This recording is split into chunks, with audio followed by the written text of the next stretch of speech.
Hi, I'm Amber Schrader, Executive Director of Badgers United, and you are listening to The Flagship. Today we are doing something a bit different than we usually do.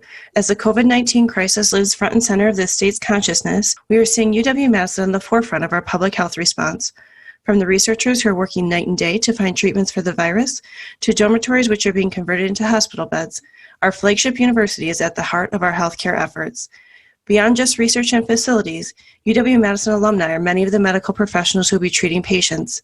COVID-19 will change the way the world operates, higher education included. From a renewed conversation around distance learning to the value of a UW-Madison degree, it has never been more apparent why our land-grant university is critical to our state. So today, we'll revisit some of the amazing guests we have had in our show who have shared their perspective on research, a topic of the highest relevance as we combat COVID-19. In January, we spoke with Senator Janet Bewley at the very beginning of the COVID-19 crisis, and when we asked about the impact of UW-Madison on her northernmost district in Wisconsin and why her constituents should be invested in the future of our flagship. Well, let's talk about right today. In the University of Wisconsin Hospital, they admitted and diagnosed their first case of the coronavirus, and that's the University of Wisconsin. The University of Wisconsin did that. And if you are in Superior, I can bet you that they are going to make sure that they have the diagnostic testing kits in Superior and all across the state. And if you have a concern, being in Wisconsin is one heck of a good place to be. Why? Because of the University of Wisconsin system. It seems that the University of Wisconsin-Madison is in most headlines these days as journalists cover the state's response to COVID-19. Researchers at the university are working around the clock to search for a treatment to the virus.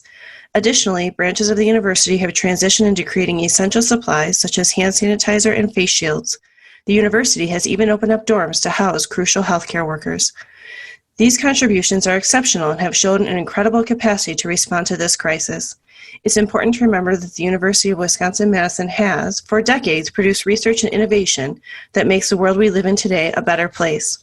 Carl Gulbranson is the former managing director of WARF, the Wisconsin Alumni Research Foundation, and has spent decades aiding and assisting UW-Madison's research and innovation. He spent time sharing his insights on how important our flagship university is to our state. It's incredible campus, incredible facilities that has been built up over 150 years, and it's the Wisconsin taxpayer that has done that. So all of us own that live in Wisconsin. This is our university, and we ought to be proud of it. All Wisconsinites can take pride in their collective ownership of UW-Madison, in no small part due to the economic value the research conducted here brings to the state as we progress into the future. The ideas that are generated by the research, first of all, help start companies in the state. So just that in alone is a very good economic driver. Those companies need employees. When people are coming to the state of Wisconsin, they want to know if there's a future for them. And frankly, university is a future. I used to say that, liken it to Disneyland, and I would say it's not Fantasyland. This is Tomorrowland, and it is. It's generating our hopes and generating our fuel for tomorrow, and it comes out of the university. It takes a lot of work. Everybody engaged in the university and in the state to take those ideas that come just out of the lab and productize them, make them, develop them so that they can be used to go into companies, both companies that are operating in the state already, but then companies that young people want to start and take a bet on. Some of them are very successful. With over a decade as president of the UW system, Catherine Lyell was an innovator who helped foster advancement in Wisconsin through its universities. For Madison, the peer groups are basically other public research universities, some but not all in the Midwest. And if you were to redo that peer group today, and please don't put me on the commission when you do that. We'll tell them you're not interested. If you were to redo that peer group today, certainly there would have to be consideration of putting some international universities on that list as well. Catherine agrees in the vast power of UW-Madison to create change in Wisconsin. Madison is producing a remarkable number of special talents in research, in biology, in medicine, in engineering, in computer science now. And those are talents that are going to find employment in the state, I hope. but certainly in the nation and maybe internationally. Without Madison, we would be looking, as a state, we would be looking to other states or more to international immigrant, talented immigrant labor to build and grow our economy. While the university provides long-term economic stability by supporting jobs and tax bases in all 72 counties, there's an often overlooked immediate value to the $1.2 billion in research expenditures that the university's professors secure annually. To Carl Gulbranson, research is one of the most important value adds by higher education to Wisconsin. Well, it is a great economic boost for the state. It's probably one of the major economic boosts in our state. It's important because that $1.2 billion, the great majority of that comes from outside the state of Wisconsin. It's not money that's generated in the state. It doesn't come from the state itself. It doesn't come from corporations in the state. Most of this comes from the federal government or foundations that are not in Wisconsin. So we have dollars, research dollars coming in from out of the state, and those research dollars leverage economic development within the state. So they provide jobs, they buy services and products. A lot of them are manufactured in the state or provided in the state. And then they educate our kids, graduate students, and they provide an improvement in all of our lives. So that's why it's important. As such an important economic driver in the state, protecting research at UW-Madison seems like a no-brainer. Yet troubling signs of decline emerge as UW-Madison continues to fall in national research rankings. Catherine Lyell talked us through the process and potentially some of the symptoms that have led to the decline. The research budget of the university is almost entirely self-generated.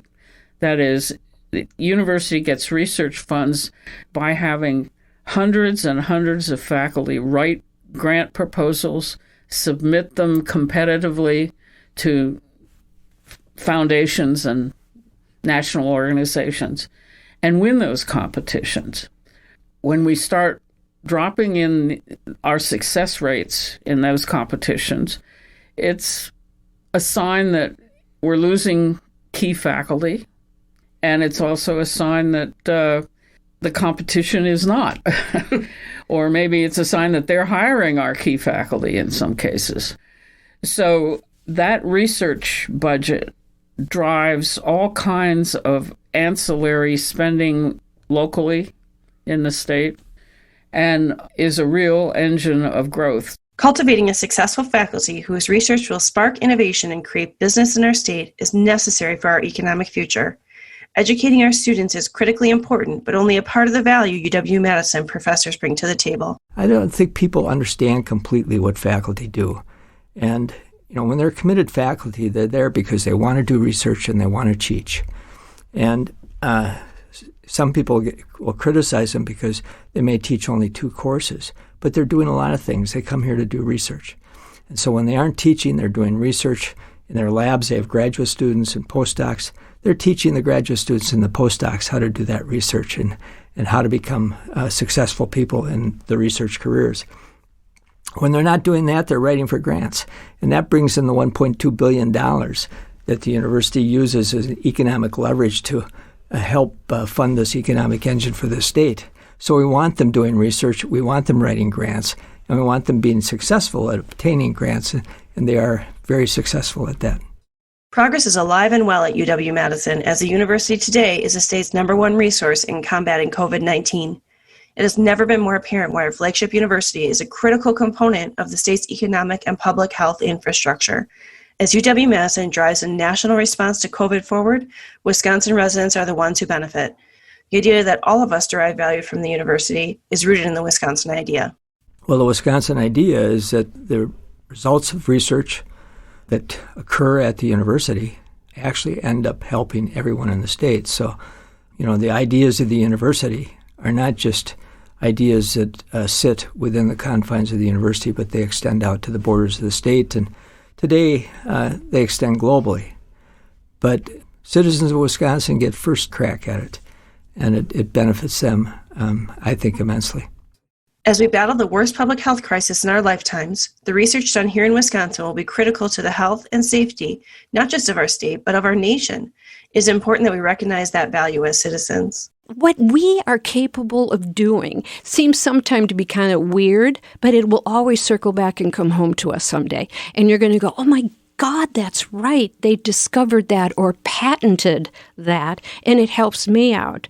And not only that, there are so many things that you can access from Madison or from another school, and it's all shared. I mean, it's not like you are in a completely walled campus. COVID-19 will do immense economic damage to the country, and in response, elected leaders will be looking for places to make cuts. Large line-item institutions like UW-Madison are easy targets, but hopefully we'll be left alone so our land-grant university can do what it does best, drive economic growth for our state. This has been an episode of Badgers United Podcast, the flagship, where we work with thought leaders in higher education to make sense of the complex policy web that governs our state's largest university. Please follow us on Twitter at Badgers_United, sign up for our mailing list on our website, badgersunited.org, and subscribe to the flagship wherever you get your podcasts.